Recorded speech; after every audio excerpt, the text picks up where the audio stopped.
Και τώρα πρέπει να σας μιλήσω για τον Άσιμο, τον πιο δύσκολο από τους τρεις. Αφήνω πίσω τις αγορές και τα παζάρια. Θέλω να τρέξω στις καλαμιές και τα λιβάδια. Κοζανίτης που γεννήθηκε στη Θεσσαλονίκη. Τη φιλοσοφική την άφησε για να κάνει θεατρικές σπουδές. Τις παράτησε και αυτές. Ο Ζουγανέλης προσπάθησε να του βγάλει δίσκο στην Αθήνα. Απέτυχε και για χρόνια ηχογραφούσε και πουλούσε μόνος του τα τραγούδια του σε κασέτες. Μπαγάσα, περνάς καλάκι πάνω, μια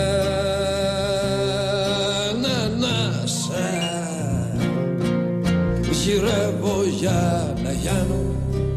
Συναντούσα τον ψηλό λιγνό άντρα, τον Άσιμο εδώ στα Εξάρχεια, με τα μαλλιά του σχεδόν σαν μια φιγούρα των Beatles από το Λονδίνο. Ήταν πάντα με παράξενα πράγματα στα χέρια του.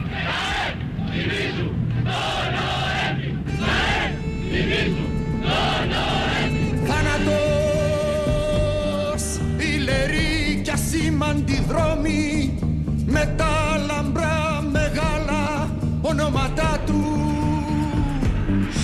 Στο Πολυτεχνείο ήταν μέσα, αλλά έφυγε βρίζοντας τους κνήτες. Εκείνοι τον είπαν Χαφιέ. Ο ήλιος θάνατος μες στους θανάτους, βάσεις φρουρά εξικονταρχία πρεβέζεις. Την Κυριακή θα ακούσουμε την πάντα. Επήρα ένα βιβλιάριο τραπέζις, πρώτη κατάθεσης δραχμέ 30.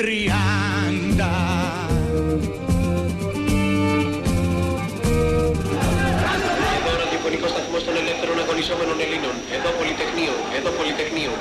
Υπήρχαν βράδια που τον έδερναν εναλλάξ ασφαλίτες και κνήτες. Κάθε δέσμευση είναι ολιγορία. Άμα θες δεσμά, φάει ιδεολογία, τους φώναζε. Στο εξώφυλλο της κασέτας 00001 έγραψε: όταν άκουσα τον Παπαδόπουλο να λέει «θα πατάξουμε την αναρχία», αποφάσισα να γίνω η αναρχία που δεν πατάσετε ποτέ. Βάσεις φρουρά εξικονταρχία πρεβέζεις. Θα ήθελα να πω στους φουκαράδες ή αυτούς που χάσαν περιουσίες ή καταστάσεις ή καταντήσαν κάπου, ας τουλάχιστον αποδεχθούν τη μοίρα τους να ζήσουν απλά και ας μην τα θέλουν όλα δικά τους. Αγάπησε μια αναρχοφεμινίστρια, τη Λίλιαν. Έκαναν μαζί μια κόρη, τη Νιουνιού. Πανάθεμα σε φύση, γεννήσαμε κορίτσι. Και εσύ σαν τη μαμά σου, το θες ομοίωμά σου. Ήταν ο Νικόλας μισογίνης, αλλά εγώ του το συγχωρούσα και το παρέβλεπα.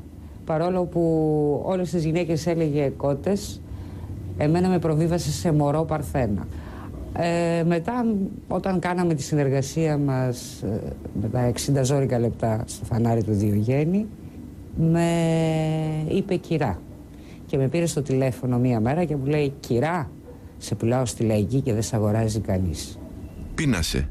Έζησε ως κλωσάρ. Υπήρχαν χρόνια όμως που το αγαπημένο του μπαρ ήταν στη Σκουφά στο Κολονάκι. Αν ήμουν ο Θεούλης και ήσουν ο Χριστός, θα ήμουν πατέρας και εσύ θα ήσουν γιος. Άμα και άμα και θα και άμα και να το θα.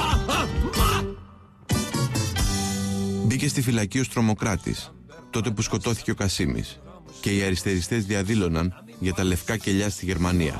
Τον γνώρισα τον Άσιμο το 1976 όταν στα προπήλαια για να βιοποριστεί πουλούσε βιβλία, μεταξύ των οποίων και το περιοδικό που έβγαζα τότε, τον Κόκορα που λαλεί στο σκοτάδι. Και το 1977 μας συνέλαβαν όλους τους εκδότες αναρχικών και ανατρεπτικών περιοδικών και τον Άσιμο ως συνθέτη και τραγουδιστή ανατρεπτικών τραγουδιών για ηθική αυτουργία στις διαδηλώσεις και τα επεισόδια που είχαν γίνει όταν δολοφονήθηκαν στα λευκά κελιά το γερμανικό φθινόπωρο, ο Ανδρέας Μπάντερ, ο Γιάν Καλ Ράσπε και η Γκούντρουν Έντσλιν. Ο ανακριτής μας προφυλάκησε, εκ των υστέρων δήλωσε ότι μας θεωρούσε ένα παρακλάδι της 17 Νοέμβρη.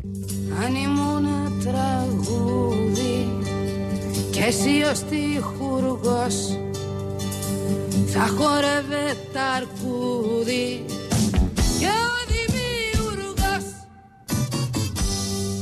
Όταν συνεργάστηκε με τον Παπακοσταντίνου και την Αλεξίου, τον διέγραψαν και αναρχικοί, ως συμβιβασμένο.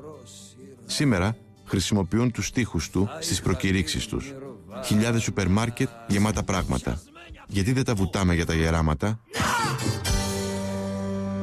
Είναι μια περίοδος που τα εξάρχεια είναι ένας χώρος που γονιμοποιούνται καινούργιες ιδέες. Η Ελλάδα έχει βγει μόλις από μια χούντα, από έναν εμφύλιο πόλεμο και πραγματικά λειτουργεί ως ένα ανοιχτό φόρουμ η πλατεία εξαρχείων. Ο Άσιμος εκεί είναι η σοκρατική μύγα και δημιουργούσε προβλήματα στους γύρω του, αλλά ταυτόχρονα έδινε και μία αίσθηση ότι μπορεί να ξαναυπάρξει η αγορά της αρχαίας Αθηναϊκής Δημοκρατίας. Εδώ που ήρθα αντιμετώπισα το εξής πρωτοφανές. Πέσαν όλοι επάνω μου και ένιωθα σαν τον βασιλιά τον Παύλο, που όταν τη Φρυδερίκη που έπρεπε να κάθεται σε μια μεριά και να περνάει ο κόσμος να της δίνει χειραψίες.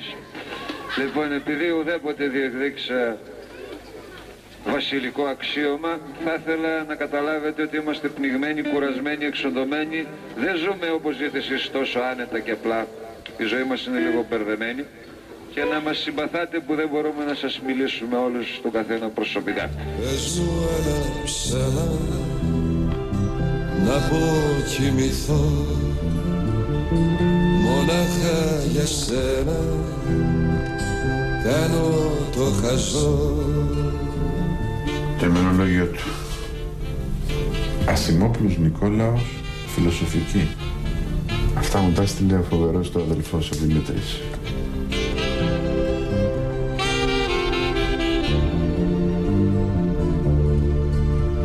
Λίνα, Λίνα, Καρδερίνα, θα σε δω τον άλλο